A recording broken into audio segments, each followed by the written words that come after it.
Welcome back to Inside Personal Growth. This is Greg Voice and the host of Inside Personal Growth. And today, actually, he doesn't live in New York. He lives in Tiburon, California, but he happens to be back on the East Coast. We're speaking with Jonathan Brill, and the new book is called Rogue Waves, Future Proof Your Business, Survive and Profit from Radical Change. Good day to you, Jonathan. It's midday where you are. You must be enjoying yourself. You're on a book tour. So that's what happens when authors write books. They got to do book tours. Jonathan, I'm going to let our listeners know a little bit about you. This is a wonderful book. I told Jonathan as I was making the questions for this podcast, I probably could have done an episode 2 and 3. We'll definitely do an episode 2. So for my listeners, be looking for that, because this is one of those books you don't want to miss, especially if you're somebody in business and you're trying to survive through the changes that are probably upcoming. I want to let people know about you. Jonathan, he prepares leaders to profit from radical change. He's the author of Rogue Waves, this book we're going to speak about. Speaker advisor on resilient growth, decision making, and innovation under uncertainty. His practical advice is based on decades of experience as an entrepreneur and Forbes 50 tech executive at HP, and managing partner of innovation consultancies that developed over 350 products for clients like Samsung, Microsoft, Verizon, PepsiCo, and the U.S. government. Jonathan is a managing director of Resilient Growth Partners and a board member at Frost & Sullivan, a major market intelligence firm that has offices in 46 countries. He blows off steams and is futurist in resilience at Territory Studio and creative visionaries behind the sci-fi tech in Steven Spielberg's really Ready Player One, Ghost, and in Shell and Blade Runner 2049, where he creates products and better words for both supervillains and real-life heroes. He's an in-demand leader, speaker, contributor for TED, Singularity University, Korn Ferry, Morgan, Forbes. When did they add the Morgan to Korn Ferry? I thought it was always just Korn Ferry. JP Morgan, yeah. Oh, yeah. Forbes and Harvard Business Review.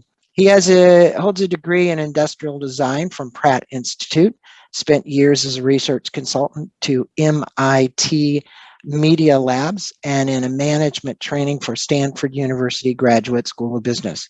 Well, as a futurist, you have to have not only the education, but the practical experience. And this is the guy with both the practical and the education to go with it. And I just want to impress that on my listeners, because it's very much so when you read this book, Rogue Waves, Future Proof Your Business to Survive and Profit from Radical Change. Now, Jonathan, as a futurist focused on how trends will change the complexion of businesses, you spend time studying the factors that entrepreneurs don't get a lot of time to think about because they're too busy growing their businesses. Why was it so important for you to write Rogue Waves? And what do you hope entrepreneurs and business owners will experience because of reading this new book? That's a great question. For the past 40 years, we've been living in a world where trade harmonization has been increasing. Things have been getting more efficient. We've been optimizing our businesses. If you take a look at the next decade, what we're going to see is a world that's more volatile, right? We're going to see more change, and we're going to see that a lot of those efficiencies start to break down, right? What we saw in the face of COVID was our supply chains broke down, for instance, in much of the United States. We're still dealing a lot of those issues right now. Putting out a book publishers had a terrible time because they couldn't get books out of China. Like, these things you wouldn't imagine became huge issues. The companies that saw this, that they said, hey, what happens if there's a major disruption? How do we make sure that we can take advantage of it? Those are the companies that saw growth in the face of COVID, right? The companies that were resilient to it. And so when I think about what organizations want to do in the future, right? They want to be prepared for disruption because that's increasingly going to be the norm, not the edge case. In fact, it always was, but I think we've done some significant miscalculation about the amount of disruption that we dig out of. And when those things happen, when what we call rogue waves happen, those are the points at which new winners emerge. So and there's a guy named Nassim Taleb who wrote a book called The Black Swan, and it's about this idea that there are these incalculable random risks that appear out of nowhere and change the world. The only problem with that theory is most disruptions aren't actually random, and they're not actually non-calculable. They're things we can know if we choose to look hard enough. They're the result of individually manageable disruptions, waves of disruption that collide in the same time and place to create mass. So the 2008 financial crash is a great example of this, as is COVID.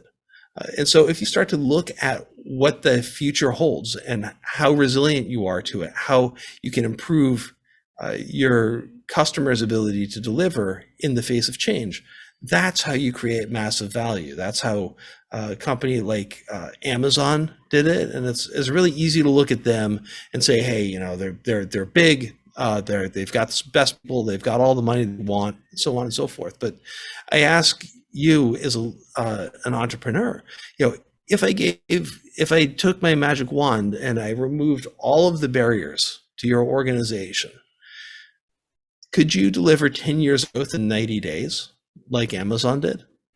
No, right? It's a mindset. Most of them couldn't. Yeah. No, it's a mindset shift. It's Yes. a mindset shift. It's not just about capabilities.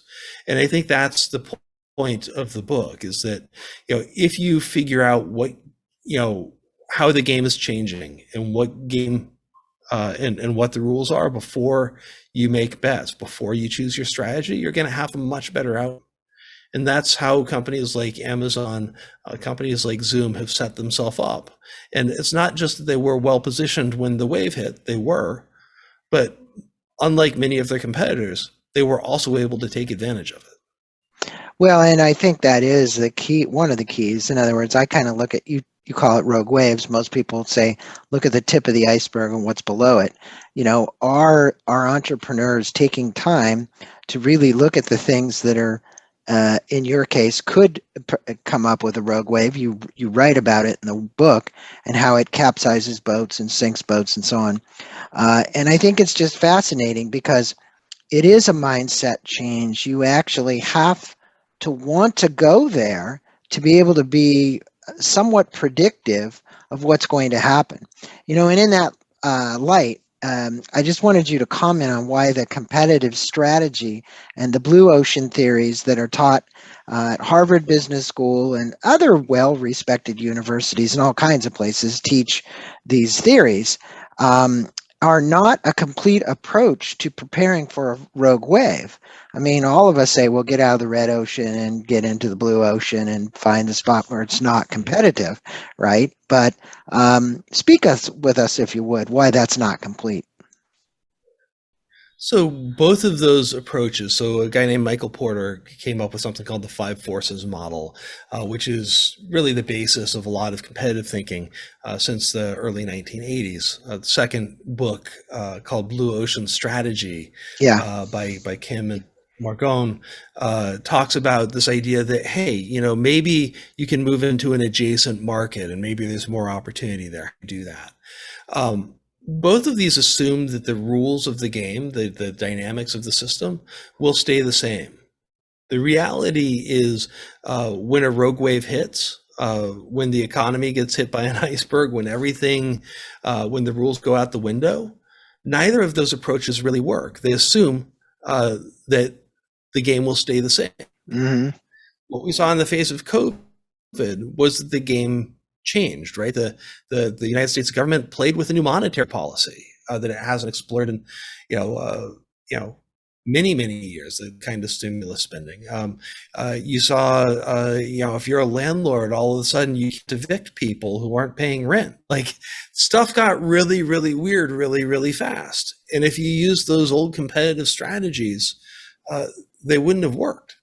So when the rogue wave hits, want to think very differently about how do you recover, right? How do you right your boat if you fail to surf the wave, and then how do you take advantage of it? How do you take advantage of the fact that other people don't have a plan for the future, Yeah, and and you and on do? the other side of that, when you speak about survive, survive, thrive, but the other side of it is demise, death, the death of these companies. We've seen so many companies that used to be in the top of their game now aren't anywhere near, or they're gone, right? Completely gone.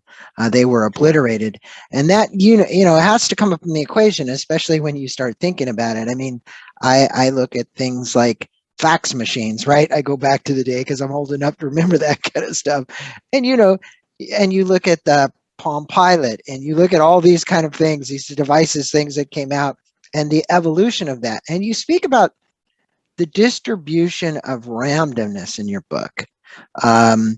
and that there are two interrelated reasons that you can control and profit from randomness. Um, what are the reasons, and how do these interrelated reasons work together? Because most people look at randomness and they think, first off, they think chaos, right? It's like that the Mhm. average business guy is going to go, hey, well, randomness is like something's going to hit me from the side, and then I'm going to have to try and fix the hole in the ship, right? So speak with us about these interrelated reasons why they work together and how we really can control the profit from randomness. That's a great set of questions. So when you think about the things that happen to us that we're not expecting, often if you take a look at a higher level or a lower level, they're much less random. So you think about like Newtonian physics, right? Like kind of the stuff you probably learned in high school physics class. Mm-hmm. And then and it's all, you do your math, and the apple always hits the floor at the same time, right? Well, if you go down a level and you start looking at quantum physics, stuff looks really, really different, to the point where Einstein was like, that's just weird what goes on down there. I don't fully get it, right? Even the smartest guy of the 20th century didn't understand it. And so my point is that things that are random at one level are often much less so at the other. You were talking about icebergs. It was random that the Titanic hit an iceberg. But if you take a look at that year, there were 1,800 icebergs crossing the Titanic's path. Right? It wasn't, it's at a systemic level, a random thing that had occurred. Right? It was like a highly knowable thing. If you keep running ships at full speed and you have 2,000 icebergs, like, you can pick the day it's going to happen, but it's going to happen. Yeah, the higher probability that it would happen. Absolutely. Yeah. And then the second piece is that things that uh, are randomly distributed are often self-organizing. So when you take a look at, um, if you take a can of coins with nickels, quarters, dimes, Pennies. whatever, Yeah. pennies, and you shake it enough, what you discover is that you get a layer of pennies, you get a layer of dimes, you get a layer of nickels, you get a layer of quarters. Right? So things that are random, if you shake them enough, they actually self-organize in many cases. And so But if scientifically, that must be from the weight. it's because of the shape and size, yeah. And shape and size, not the weight, but the shape and Yeah, there's a size. whole Yeah. there's a whole there's a whole science of I'm packing. going to try that actually. I'm going to There's get a a yeah, jar and like fill it there's with some coins. I've never done it. absolutely. I've never Yeah, done it. no, there's a whole YouTube world of packing science, and like Interesting. why M&Ms are the shape that M&Ms are, so that they get the right distribution of Wow. whatever. And Yeah. yeah. Anyways, so we got geeky mathy there, but that's why. And so if you start from those two principles uh, of of um, of structure, you can start to actually understand a lot about systems that you wouldn't imagine that you could. Interesting. So yeah, the interrelatedness And is. we dig way into this in like a hyper not geeky way in the book. Just like rogue waves are actually about a mathematical principle called a nonlinear Schrodinger equation. Like I don't think we even mentioned that in the book. No, It's but you all do. fun. It's all fun stories, And but I it's got to based tell on people deep thinking. that's why the book, Jonathan, is so pleasurable to read, because the person who's not a scientist can pick this up and really understand what you're talking about. The person who's not a futurist can really start to put some sense around what they should be looking at. Now, can you speak with the listeners about the ABCs or of resilient growth, as you refer to it, and how can business owners benefit from implementing your techniques and using your tools? Now, we said we will put this up on page 17. Page 17 of your book has a chart which is just truly fascinating. It's got lots of diagrams, charts, but that particular one kind of is the synthesis of so many things into one. It's obviously the synthesis of this ABCs, but so speak with us, if you would, about that. Yeah. So if you want to focus on both resilience and growth in your organization, because I think they're interrelated concepts. If you, in a world of disruption, if you aren't ready for it, you're not going to experience sustained growth. It's a kind of a baseline. But if you are ready for it, you can take advantage of the disruption and you can use it while everybody else is simply trying to respond. How do you get there? And I suggest that there are three basic principles, the ABCs of resilient growth. So the first is awareness, right? If your people don't know why they have to change, why would they? The second is about behavior change, right? If you know the tsunami is coming and you're standing on the beach and you don't know what to do, you don't know how to take advantage of it, you don't know how to run from it, there's no point in that awareness to begin with. And then the third piece is about culture. How do you create a culture that supports this kind of behavior? I do a lot of learning and development work. And one of the fascinating things is that companies spend all of this money on leadership training and whatnot, but then they have a culture that doesn't support that behavior. So you've got to have the culture that enables this. And you don't just need, you don't necessarily need like board level support for what you're talking about. These decisions are decisions you can make as a team leader, of 8, 10, 12, 50 people. And actually create a lot more resilience in your organization, a lot more innovation within your teams. Well, it is. And they take more mental effort, but they don't take more time effort. Right, and Because I think what you pick up all the time saving. Sorry, it's okay. you pick up all the time savings by the time you don't waste doing stupid stuff. We are going to put up a link to this page, because links to this page and the next.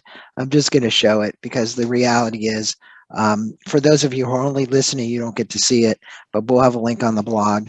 And that, with that said, about the ABCs, speak with the listeners about these 5 nudges that consist of air gaps, decentralization, bandwidth, latency, and scalability. And when combined intelligently, can radically change the outcome of a situation. So those are 4 words, right? That most people, 5, that they're probably not even thinking about. But all of a sudden, these 5 nudges come up. And I think it'd be good for them to understand what they are and then how they can change the outcome of a situation. Sure. So I think there are two concepts here. The first is, in many cases, you can just look at a situation and you can do something like change the timing or change the sequencing of the situation. So if you're a manufacturer, right, it's always good to get paid before you order materials. For instance, so you change the timing, you change the sequence of the situation. In a lot of cases, that's not possible, right? Your customer won't change the contract or whatever, and so the question becomes, okay, well, how or change their payment cycle or whatever. So the question is, okay, well, how do you shift risk in the system? Like how can you shift the probabilities in the system? And there are 5 ways to do that. And they're what we call the 5 nudges. Air gaps is like, literally what it sounds like. If you have a dishwasher, right, and you have that little thing that gurgles right by your faucet, Right. that's an air gap, right? It's a Yeah. point in the system where if there's a backup of water, it releases and it doesn't rupture the pipe, right? And so it gives you that flexibility. The second is decentralization. So in some cases, having like a linear path, if you're a software person, maybe it's a waterfall path, or if you're a project manager, maybe it's a Gantt chart. Well, how do you make sure that you have flexibility if something in that path in that project management cycle breaks, right? So how do you decentralize things? And like, if you think about like the internet, right, that's a place where a lot of this happens. The internet's set up so even though you and I are having a video conference right now on Zoom, all these little packets of information are being broken up, and maybe one's going through South Dakota and the other is going through Texas, and then it comes back and you're able to recombine it wherever you are. Bitcoin is probably a great example of that, because that's got to be the biggest example of how things are decentralized, right? Yeah. The whole idea there is so that nobody can steal those monies and the codes and everything that goes along with it. I think whoever came up with that is totally brilliant, fascinating. Besides trying to break down our monetary system, which it's attempting to do at the same time. So that's the nature of disruption. That's definitely decentralized. Now, what about bandwidth, latency, and scalability? So you want to, when you look at these, how do you change the bandwidth of a situation? Oftentimes when you're negotiating, for instance, customer will say, hey, I don't want to talk to you. I just want to review the RFPs independent of a conversation, right? Well, can you break that? Can you increase the bandwidth, right? Can you force a conversation with them to differentiate or understand or provide a better RFP? And that's just like with video conferencing, right? Can you send 4K video, or is it like some crappy thing where it's, like a postage stamp of someone you can barely see, right? It changes the nature of the relationship. It changes your ability to respond to it. It's like the next thing is latency. We were talking about, like what's the time between call and response, right? The way that you manage risk, if you're if maybe you're NASA here and you've got colony on Mars, a spaceship out there somewhere, right? And it's a 6 minute, it's a 6 minute delay, between here and Mars. Well, that changes the nature of communication. That changes the nature of risk management. If you've got the Voyager and it's out at the edge of the solar system, right? It's like 15 days response time. Like, it just changes the way you do everything. It's at Chiron. It's all the way at Chiron. Is it? Do you know where Chiron is? I have no idea. Chiron is a planet that was discovered in 1978 by a guy, and if you look on astrological charts, he's got his own little symbol with a K, and that's Chiron. Cool. Yeah. Actually, it's a C. It's CHIRON, and the planet number. It's the most recently discovered big planet, so it's a long way off.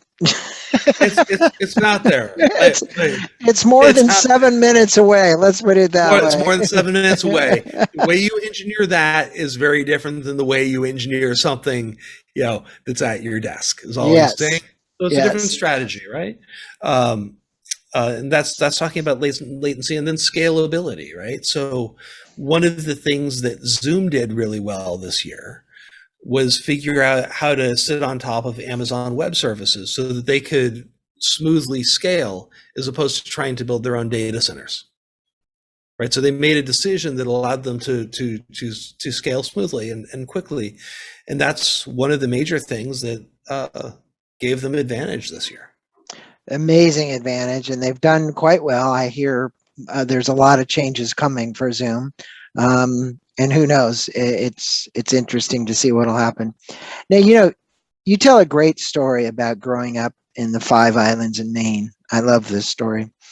Can you tell the story and how the experience you observed is a great depiction about how a town that was once a great fishing village, I'm not going to say it became obsolete, but let's face it, it kind of diminished. But this was your experience. And this actually goes along with so much of what you're writing about in the book, right? So it was a great place to insert the story.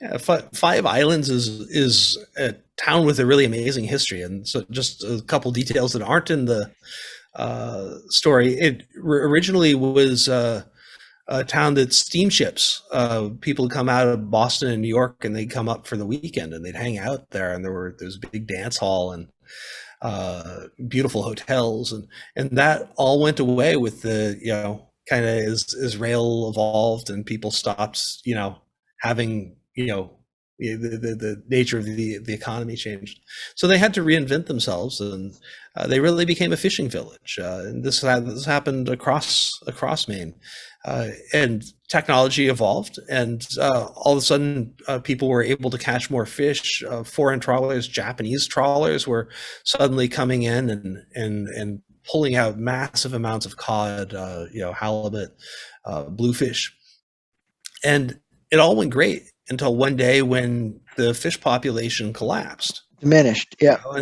And just if from the surface, almost out of the blue. But what had been going on for many years under the water, like the fish were perfectly aware of the problem. Yes. What's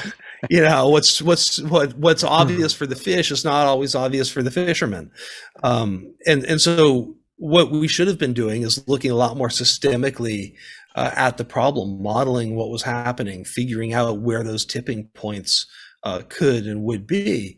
And there were people who were doing that at the time. They just weren't being listened to. And I think that's the lesson, is like, how do we listen to those people who are thinking seriously about the future, and how radically different it could be between today and tomorrow?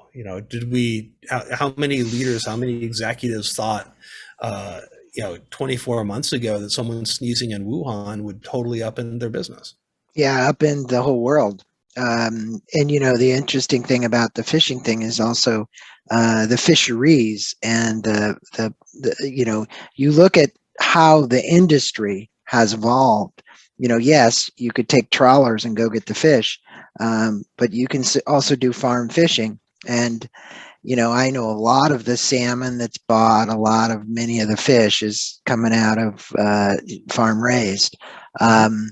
Now, you mentioned in the book, and obviously our listeners can see from the jacket of the book, that a rogue wave is not a simple just wave, that it's not a regular wave. And in the same way that it could collapse the fishing stock that you just mentioned, it's not a regular event as to what happens that happened in the Five Islands.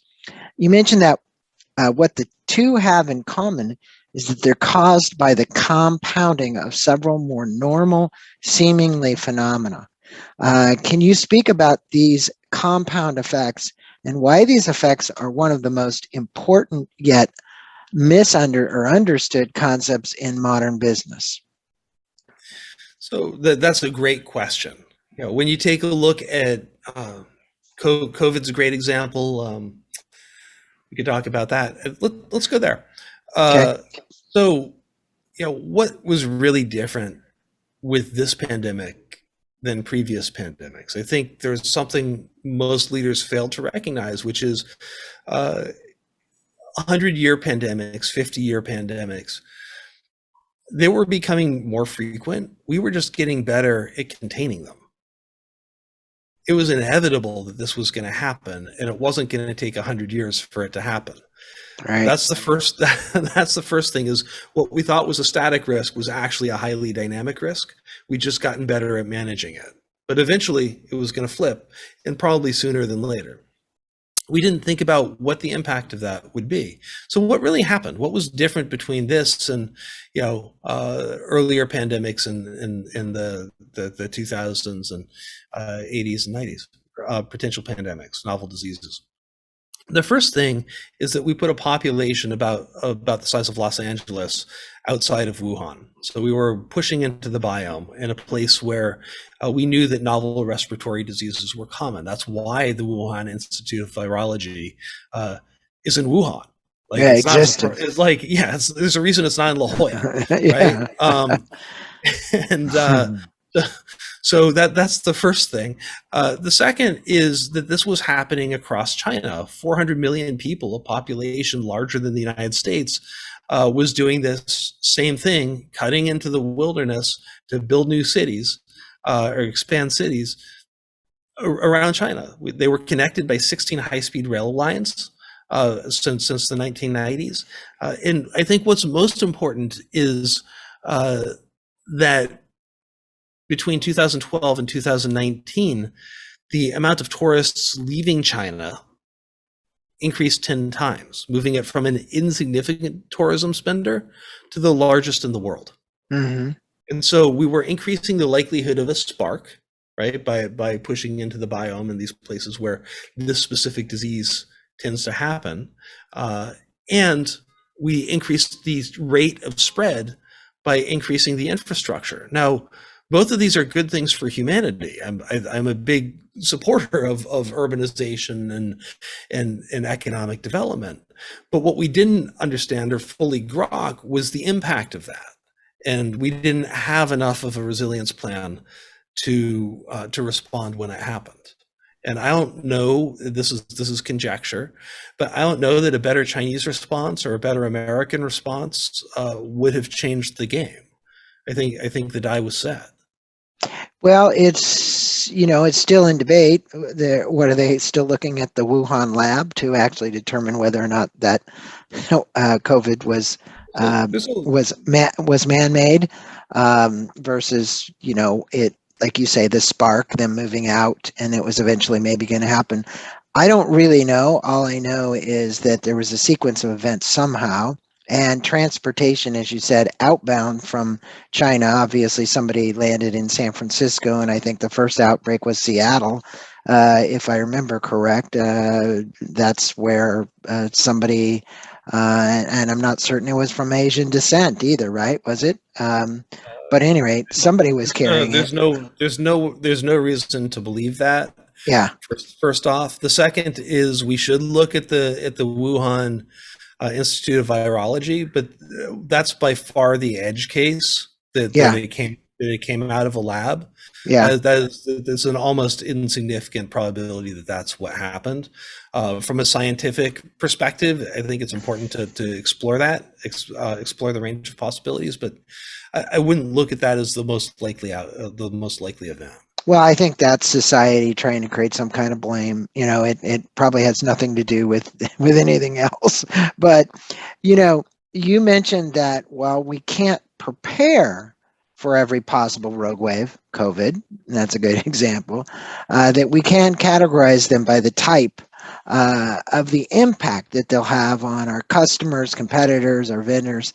Can you address the rogue wave types and the characteristics of those rogue wave types for our listeners and how they might be able to categorize them? Because if I'm a business guy sitting out there today and I'm manufacturing XYZ, I don't care if it's an iPhone or whatever it might be, you are with Hewlett Packard. So there couldn't have been any company that was more broad-sided than Hewlett Packard when it came to printers, right? Not that Hewlett Packard still isn't in the printer business, but they're in a lot of businesses that I think people aren't really aware that they're in, right?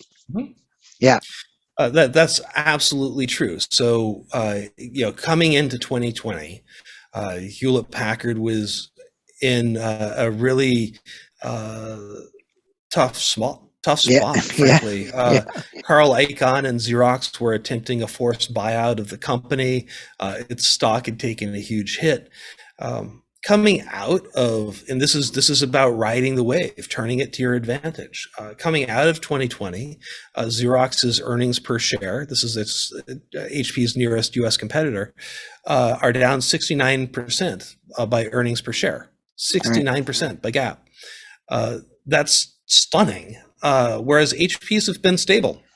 And they were because of structural decisions that allowed HP to take care of what I call the four foes of growth. It's financial shocks, operational shocks, external shocks, and strategic shocks. And we thought a lot about this as an organization, and we thought specifically about COVID or about pandemics. What types of technologies could we create with what's called microfluidics that would really create value in the case of a situation like this, or other medical trends that are occurring. The reality is Xerox has had this really hard time. HP is launching a new business. I can't talk too much about it. Right. As a result, it's public, but I can't talk too much about it as a result of this. And that was the group that I worked with. We were the microfluidics. Yeah, one of my clients has 7 patents on some pretty interesting things. He approached HP actually with his patents to do something with that, and it wasn't that they weren't listening. It just wasn't the right timing, I don't think, because he's so well advanced in microfluidics, and I understand how this can be applied to the healthcare field. So there's an interesting element associated with that. I'll hook you up with him after this podcast. Are you still there? Uh-oh. Yeah, there you are. Back. I think we're back. You probably didn't hear a word I said while I said that. I heard you talking about microfluidics. One of my clients has 7 patents on microfluidics, and I'm going to hook you up with him because he went to HP and presented his case. Yeah. So, HP, by the way, is the largest microfluidics manufacturer on the planet. Yeah, I know, and it's fascinating. It's beyond me scientifically, but how you could put a big screen TV together using microfluidics and how all these little things come together on a 3D printer. It's just like it's out there, man. For the audience, because we just science geeked. Microfluidics is very precisely dropping little bits of liquid at the micrometer or nanometer scale, at massive scale with high speed. So if you want to, and the reason that HP is good at this is because it makes inkjet printers. So literally dropping millions of little drops of liquid in the right order at the right time at massive speed. It's phenomenal what you guys are doing, and I can hardly imagine. Can you also speak about addressing the threats and opportunities as well as today's to-dos for tomorrow? Can you speak with the listeners about doing the SWOT and what meaningful this can bring to avoid the rogue wave that could take their business under? So if we got a business person out there listening, what's the SWOT? How could this bring up some meaningful understanding of what might actually take their business out?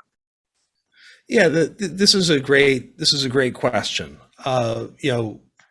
The first thing is kind of how you think about your own strengths, weaknesses, opportunities, and threats. A lot of times companies look at it and they look at their competitors in the industry, and you do a best-in-class assessment and so on and so forth.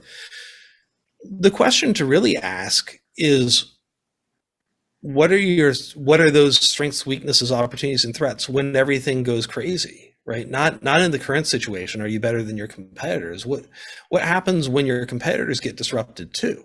Right? What are your financial threats? What are your operational threats, external threats, and strategic threats?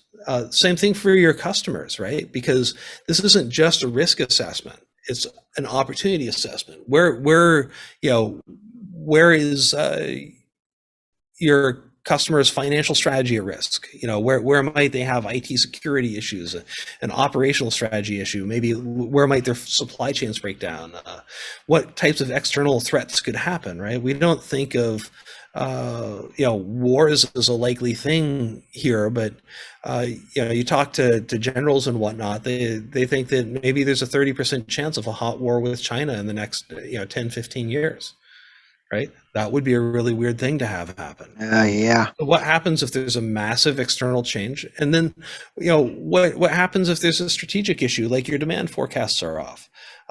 You can think about this as a defensive and process innovation issue for you as an organization, but what does it mean for your customers? And how can you help them improve their response? Can you help them improve their resilience? Because those are the points where you get like board level interest, because you're hitting board level, C-level pain points, and the cost of what you deliver doesn't matter anymore because it's mission critical. So you can take these same principles and flip them and turn them into from thinking about threats and turn them and flip them into opportunities. And I think do you believe, Jonathan, that one of the biggest threats that we potentially see, and the scientists just came out, I think last week again, and conferred that, the CO2 emissions and the rise in the temperature at 1.5%, and the insurance companies all looking at the factors between flooding, heat waves, the things we're seeing now are going to actually worsen. They say we're on a 20-year timeline to 1.5. I obviously, and I think many of my listeners, don't really recognize the impact this could have on their businesses. And I do know, because I used to deal with insurance carriers, that these guys are predicting all kinds of things and setting themselves up to change policies and actually change what they insure because of the liability, right? For sure. I mean, they're in the business of not losing money. Right. Correct. Correct. So what little bit of advice would you say, given we've talked about COVID, we understand that was an incident that was unseen. This is something people can see right before them. The question is, what is being done quickly enough to mitigate this issue? And the scientists are saying and again, there's a lot of controversy, but that it isn't being done quick enough and we're not going to reach it. I think that's the scientific consensus. I would add two things to this discussion. Directionally, I think absolutely this is we're on a terrifying glide path. Those types of models, it's the same type of modeling that you do to look at a hurricane, or to, is it going to land in Alabama, or is it going to land in Florida, or is it going to land in North Carolina or Bermuda, right? Like you use the similar types of modeling. You also use this type of modeling to do things like look at the stock market and predict, whether stocks will go up or down. My point is, a lot of these things are really useful, but only for a limited timeline. And I don't know that we can make 100-year predictions with a lot of these models.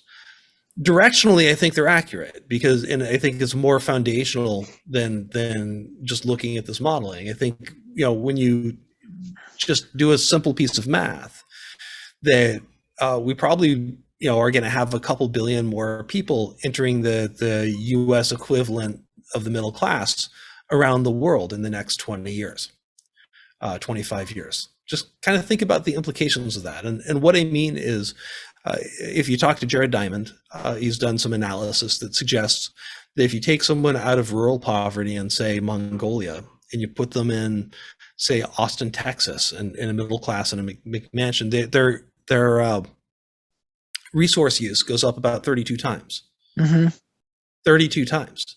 Now, you multiply that, you take the current global middle class, like the San Francisco equivalent, and you triple it, and you multiply that use by 32 times. I mean, that's a massive increase in global resources. Well, plus add to it the population growth on top of it, not just taking somebody out of their current circumstances, but increase the population growth.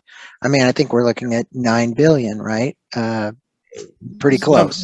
No, numbers go up and down depending on the year or the analysis.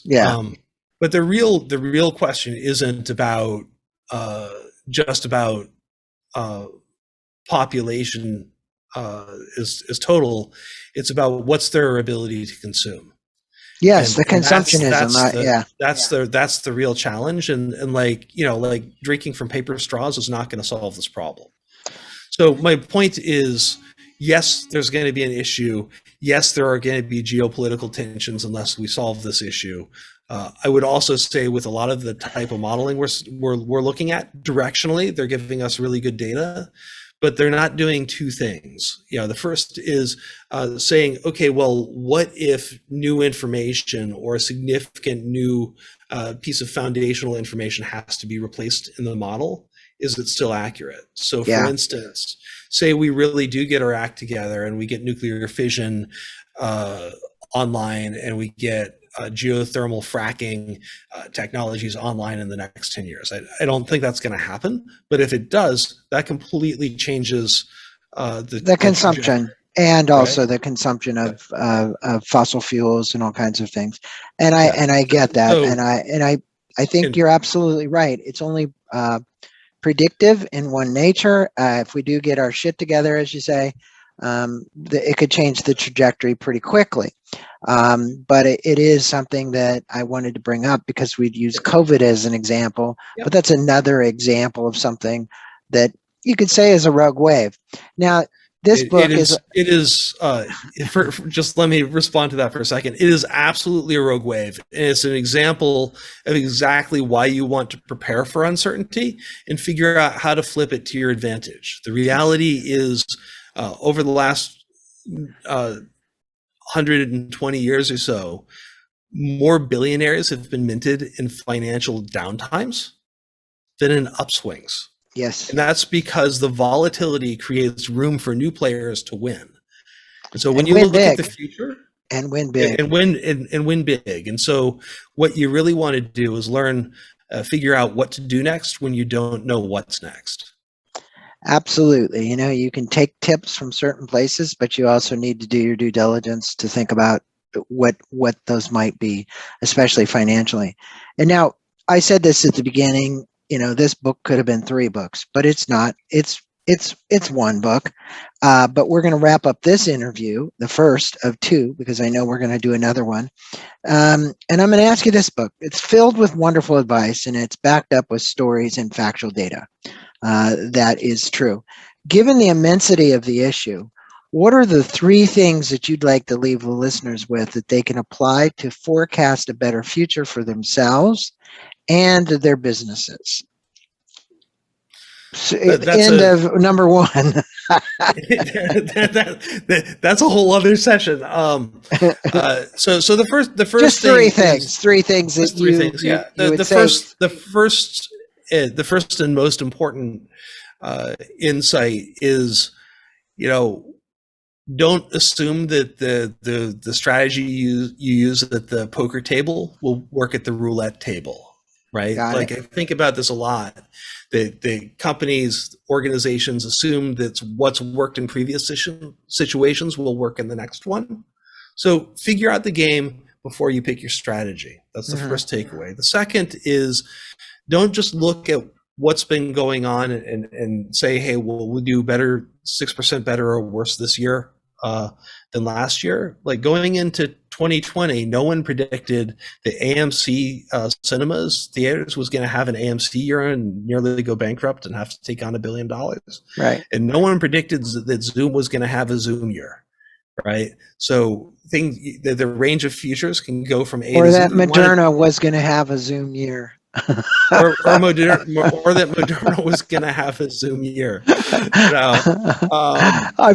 I bought stock at $27, and I'm thinking, oh, it was 400 and something the other day. Yeah. It's back down now. But my point was, it's like, who was Moderna? It wasn't even, no one was. I know they were around, but my point was, people weren't thinking about it. But that's how you just said. The guys that basically in these down times can profit tremendously. That's a great example. Absolutely. And when you look at BioNTech is another example, and that was a technology that was sitting on the shelf for 25 years, the mRNA vaccine slowly developing. And all of a sudden there was huge value. And so the second thing is, like, think about your innovation and portfolios. Don't just make one big bet. Think about, how do you make a broad enough range of bets about like those high potential, high risk opportunities, sustaining opportunities, right? And then the things that cause insurance and keep massive failures from occurring. Like, make sure that you have the right balance, just like you would in your stock portfolio, and make sure that those bets are designed so that they're, whatever happens, you'll get the payoffs on the right timeline. Yeah. And most people, most companies, they just kind of make one bet and they trial the same experiment again and again and again, trying to make it better. Like GM keeps making a better car, and then they suddenly make a car that goes 150,000 miles without a tune-up, which is a real problem for them because their entire business model is selling cars to dealers who make money and maintain cash flow on the tune-ups, and then sell a new car every 3 years. Right. If you don't need to see the dealer for another decade, the entire business model blows up, and they didn't really think through the whole problem. They've got a huge challenge in front of them now. Well, it's the numbers of stories, the ideas, the immensity of it is, you know, whenever you're talking about taking business and forecasting, and for my listeners, Rogue Waves is the book we've been on with Jonathan Brill, forecasting to kind of see how you can, and in your case, you don't say predict because there's so much science behind this that you literally can apply your principles that you're teaching in this book. And one of them is radical growth, the ABCs of radical growth. And I think a lot of companies are plodding along. I don't know how much more we'll see in demise of companies. I know you could look at even the shopping centers. What the hell? That industry's been hit really hard. And Amazon was there to kind of pick up the slack based on the amount of distribution ability they had to do it. So much of that to the average guy out there has not been available, or if it has been, they haven't been applying their knowledge or wisdom or expertise to really try and figure it out. I think now you really have to dig into this. What I would do is encourage the business owners listening, you know, go get this book, go to Jonathan's website, download the chart that we're going to give it to you, read the book, and we'll do a volume 2 on this, or I should say an episode 2 of this. And Jonathan, pleasure having you on Inside Personal Growth, spending approximately an hour with my listeners here. We're going to do another one talking about your new book. Kudos to you because you've been able to synthesize something in a very few pages, actually, that I would say most people who are in business should be reading. Definitely reading. And once you read it, don't just read it. You know, take your highlighter, your yellow highlighter, and actually mark through the book and decide what you would like to do with it. So thanks so much, Jonathan. Thanks, Greg. It's a pleasure to be here.